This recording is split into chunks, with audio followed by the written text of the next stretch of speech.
Data pribadi makin penting.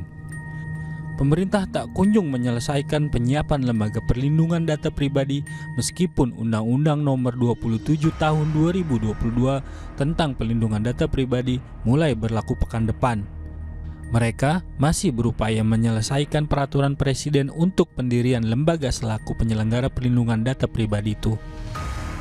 UU PDP yang diundangkan pada 17 Oktober 2022 mengamanatkan bahwa pengendali data pribadi, prosesor data pribadi, dan pihak lain yang terkait dengan pemrosesan data pribadi wajib menyesuaikan dengan ketentuan pemrosesan data pribadi berdasarkan undang-undang ini paling lama 2 tahun sejak undang-undang ini diundangkan, seperti diatur dalam pasal 74. Hal itu berarti penyesuaian pengelolaan data pribadi harus mengikuti Undang-Undang Perlindungan Data Pribadi pada 17 Oktober 2024 atau sekitar 6 hari lagi.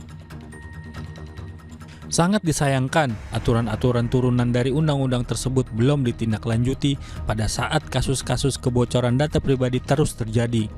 Salah satu kekhawatiran yang muncul jika aturan turunan tidak segera disusun adalah masyarakat sendiri makin tidak peduli dengan urusan pelindungan data pribadi.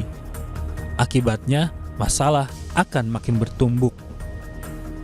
Keberadaan lembaga pelindungan data pribadi salah satunya adalah untuk melakukan pendidikan warga agar memahami prinsip-prinsip pelindungan data pribadi yang diharapkan menjadi tindakan preventif kebocoran data pribadi.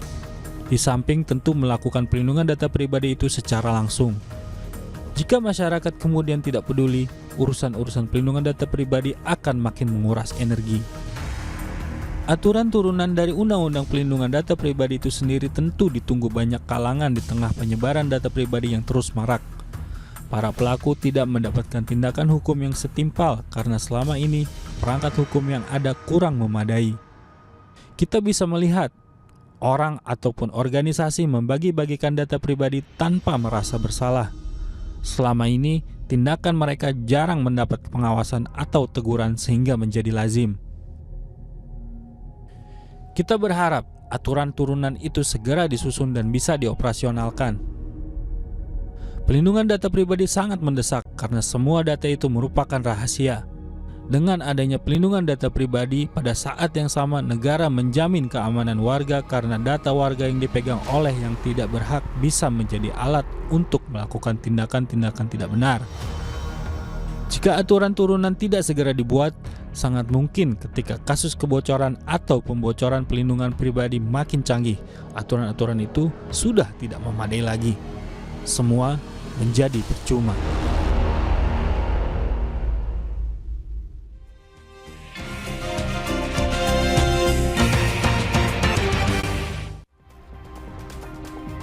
Saudara, saatnya kita untuk mengulas harian Kompas yang terbit hari ini, khususnya di hari Selasa 15 Oktober 2024. Bersama saya Nanda Aprilia.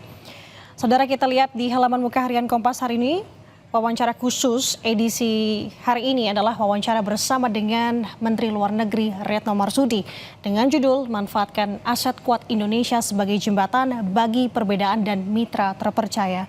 Kita tahu saudara, berbekal politik luar negeri bebas aktif, Indonesia dapat luwes bermanuver, memperjuangkan kepentingan nasional, dan pada saat yang sama juga dapat berkontribusi bagi dunia. Dan dalam wawancara khusus ini, saudara, harian Kompas menerbitkan dengan menyematkan beberapa pertanyaan bersama dengan Retno Marsudi. Ada beberapa pertanyaan khususnya terkait dengan diplomasi dan kebijakan luar negeri Republik Indonesia. Nah, selain ini, kita akan membahas juga yang menjadi sorotan yang juga dibahas di harian Kompas tentunya adalah susunan Kabinet Prabowo tampaknya kian jelas. Nah, ini berujuk dari hal yang terjadi atau momen yang terjadi kemarin, beberapa tokoh berdatangan ke Kertanegara 4, Jakarta Selatan untuk memenuhi panggilan dari Presiden terpilih Prabowo Subianto. Presiden terpilih Prabowo Subianto memanggil secara bergantian sebanyak kurang lebih 49 calon menteri atau wakil menteri pada Senin kemarin, saudara. Pemanggilan bakal berlanjut hari ini. Dan kalau melihat dari siapa-siapa saja nama, ini juga disuguhkan di infografik harian Kompas.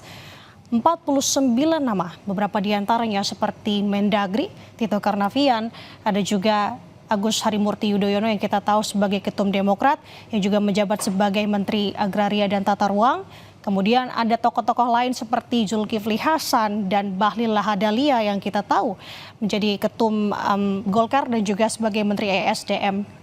Dan untuk lebih lanjut terkait dengan ini kita nantikan di pukul 2 siang hari ini rencananya akan ada pemanggilan lanjutan khususnya untuk calon wakil menteri. Nah, tidak hanya itu, kita akan bergeser ke informasi lain yang tentunya harus kita cermati adalah pertandingan tim Garuda Indonesia bersama dengan kualifikasi Piala Dunia 2026. Kesempatan terbaik Garuda akhiri rekor buruk dari Cina. Itulah judul yang dibahas di Harian Kompas hari ini, saudara. Setelah berlalu 11 tahun lamanya timnas Indonesia kembali melawat ke kandang Cina. Laga keempat grup C putaran 3 kualifikasi Piala Dunia 2026 akan berlangsung malam ini pukul 19 waktu Indonesia Barat yang bertanding di Stadion Qingdao. Pertandingan ini adalah kesempatan terbesar skuad Garuda guna mengakhiri tren selalu kalah di Cina.